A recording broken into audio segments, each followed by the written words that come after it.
told me you will get it clear, we'll be straight. So what is going on? You got cameras in my face and everything. This was Lloyd Fletcher III, Saturday morning, arrested by Little Rock police as a suspect in the shooting of Theophilus Ratliff. Mr. Ratliff was found on the sidewalk here at 26th and Gaines. Witnesses tell our officers that there was an argument between Mr. Ratliff and another gentleman. Hairstylist Shakana Williams saw the two arguing. Then they went in separate directions, and about 15 minutes later, I heard 4 gunshots. So I looked outside the window, and I saw a guy jogging across Roosevelt onto Gaines. As some officers questioned residents about what they witnessed, others gather evidence where the shooting took place. This is an area that has a lot of activity. We are concentrating our efforts in trying to decrease criminal activity throughout the city of Little Rock. Williams says she can't believe an argument cost someone their life. We thought everything was okay. Didn't know that they were gonna retaliate, and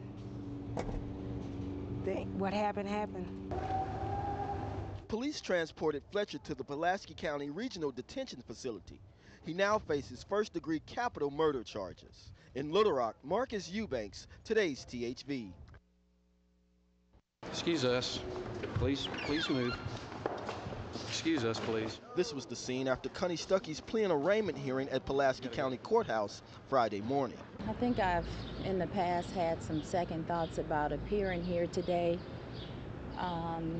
This past week, I've had more time to think about it, and I've felt a whole lot stronger about being here today. Diane Reddick, Reverend Charles Jackson's mother, came from California to be present at the hearing to face Stuckey. She did the crime. And I could face her, I could look at her. She didn't look at me, but I could look at her straight in her eyes. Stuckey's attorney entered a plea of not guilty to the charge of negligent homicide. Reddick adamantly disagrees. I think it's just a front. I think she's guilty. Evidence proves that she's guilty, and she knows that she's guilty. It is normal for offenders to plead not guilty. Donna Lenners with Mothers Against Drunk Driving says the plea is a maneuver by Stuckey's attorney to move toward a negotiated plea. But she says it does not change what happened to Reverend Jackson. His life was cut short by someone else's choice to get behind the wheel impaired, and it is alleged until she's found guilty. And even if Stuckey is convicted, Reddick says it's not justice because it's not going to bring my son back. I don't care what the state does, what the court system does, it's not going to bring him back. And it's still a loss for me. A normal day for U.S. Postal Service city carrier David Mason starts with him loading letters he has to deliver in an assigned vehicle. Then he's off to the gas station to fill up. We're out here on the road, all day long, and we got to get this mail delivered, so the only way we can do it is by driving. Mason delivers his cargo strategically along a route that conserves gas. And since there's a lot of stop and go, instead of just getting out, jumping right back in and going, turn the vehicle off and you save some gas. Because you might think you're going to get out for 3 seconds, you might get out for 20 seconds. So in that way, you're saving a little bit of gas. For every 1 cent that gas goes up per gallon, it costs the Postal Service $8 million more per year. Lisa Tolliver-Gay, local public relations spokesperson for the United States Postal Service, says the USPS looks at many ways to deal with fuel costs. We look at maybe compressing the mail tighter as we use the contract carriers to get more cargo in less space. We're looking at our routes to make sure that we're using our vehicles effectively.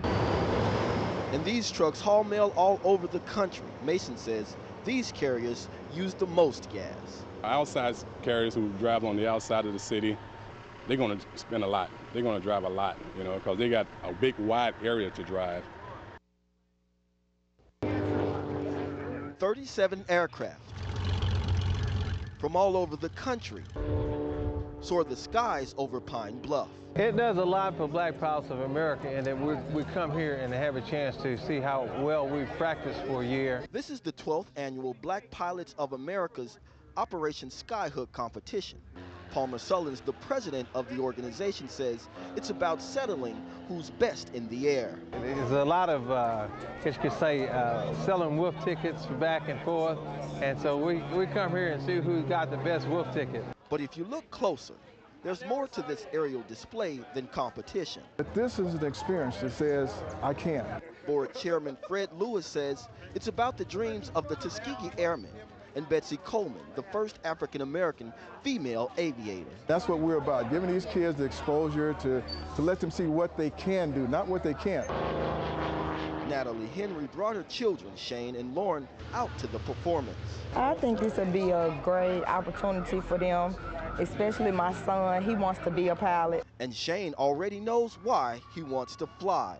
I like to go in the air and look at the world. Believing you can fly is an inspirational phrase, but on this Saturday, on this airfield, that belief has become a reality for some kids. Can you imagine how it has been? You've been grounded all of this time, and you wanted to take that first flight. Now these kids entering these machines that defy gravity have a sense that whatever they imagine can be reality. They could do it. That's what I want to instill, and I do it every day. To instill in these kids, anything is possible. Our focus is on the youth. We want the youth to benefit. And I think that in talking with Mayor Radis, you know, every youth that we touch is a growth for Pine Bluff. In Jefferson County, Marcus Eubanks, today's THV. He played sports since he could walk: football, baseball, basketball. Lisa Roark remembers her first and only child, Taylor. He was an honor graduate, 11th in his class, and he never gave me any trouble growing up. He was a good kid. But Friday, a sleet-covered highway caused him to lose control of his truck. And according to Arkansas State Police, he crossed the center line and hit a tractor trailer. Tense moments followed for family and friends. I had heard there was an accident, and I had tried to call him, and I couldn't get a hold of him. And as it went on, I just had a bad feeling, and the friends at work, the captains, and the state police came in my office and told me. Now his bedroom, a shrine to all he accomplished at such a young age, brings tears to the eyes of those who knew him. Hannah Scott, Taylor's high school sweetheart, says she shared a special bond with Taylor. He would go and catch me on the weekends, even after he had played baseball games. He would catch for me and hit me infield and stuff and throw with me. Everything. A fierce competitor, a loving son, and a great friend. Taylor Roark will be remembered as all of these things by those who knew and loved him. I know I'll miss him terribly, forever. In Sherwood, Marcus Eubanks, today's THV.